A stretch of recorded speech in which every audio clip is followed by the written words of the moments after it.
ఒక ప్లేట్లో కాకరకాయ వేపుడు, మరో ప్లేట్లో చాక్లెట్ కేక్ పెట్టారనుకోండి, మన చెయ్యి ఎటువైపు వెళుతుంది? 99% మందిది కేక్ వైపే. ఎందుకంటే మన నాలుకను మనం అలా తయారు చేశాం. దానికి తీపి, ఉప్పు, పులుపు తప్ప వేరే రుచులు తెలియకుండా పెంచాం. పాపం, చేదు, వగరు లాంటి రుచులు మన పాలిట విలన్స్ అయిపోయాయి. ఆయుర్వేదం ప్రకారం మన భోజనం ఒక సినిమా లాంటిది. అందులో 6 హీరోలు ఉండాలి. వాళ్లే షడ్రసాలు: తీపి, పులుపు, ఉప్పు, కారం, చేదు, వగరు. ప్రతి రుచికి మన శరీరంలో ఒక ప్రత్యేకమైన పని ఉంటుంది.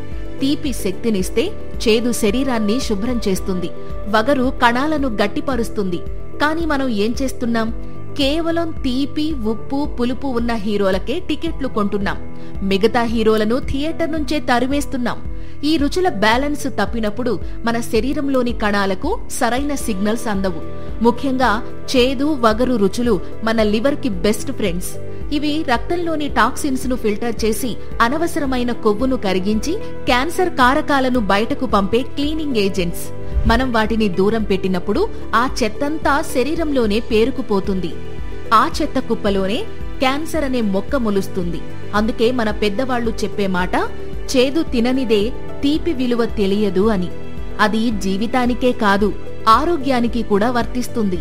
కాబట్టి మీ భోజనంలో కాస్త కాకరకాయ, వేపాకు, అరటి పువ్వు లాంటి వాటికి కూడా చోటివ్వండి. మీ నాలుకకు అన్ని రుచులను పరిచయం చెయ్యండి.